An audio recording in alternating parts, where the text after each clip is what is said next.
Automne 2007, Dominique Strauss-Kahn succède à l'Espagnol Rodrigo Rato à la tête du Fonds monétaire international. Une institution alors emblématique du capitalisme occidental et associée aux mesures implacables qu'elle impose aux pays en difficulté. Mais l'arrivée de l'ancien ministre français fait souffler un vent nouveau sur le FMI. D'emblée, il souhaite le moderniser et lui redonner toute sa place au plan international. Il faut que le fonds soit à la fois utile et légitime. Utile, ça veut dire que le fonds doit s'adapter à la mondialisation, s'adapter à une nouvelle forme de crise financière que nous pourrions connaître et qui cette fois partirait des États-Unis en plein débat sur les crédits immobiliers à risque. Mais d'autres types de crises peuvent se produire.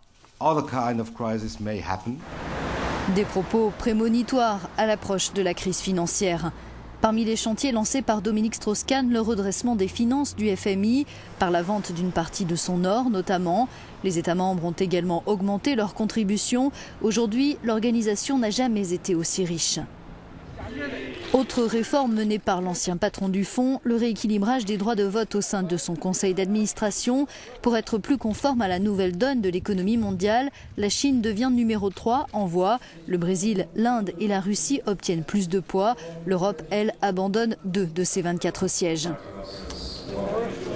Mais c'est bien sûr la mobilisation de l'institution face à la crise financière qui marque le mandat de DSK. Dès janvier 2008, le directeur général du fonds appelle les grandes économies mondiales à se doter de plans de relance. Il vient aussi à la rescousse de pays européens qui voient leurs dettes s'envoler dans le sillage de la crise. Le FMI prête 100 milliards d'euros à 3 pays défaillants de la zone euro et à 4 autres membres de l'Union. En échange, l'organisation exige toujours des mesures d'austérité draconiennes. Et là où il a dû intervenir, comme ici en Grèce, le fonds est très impopulaire. Mais ce n'est pas le cas partout. L'annulation des intérêts des prêts pour les pays les plus pauvres a aussi permis d'améliorer l'image du FMI. Si DSK a remporté des succès importants au cours de son mandat, son départ laisse en suspens la réforme du système monétaire international.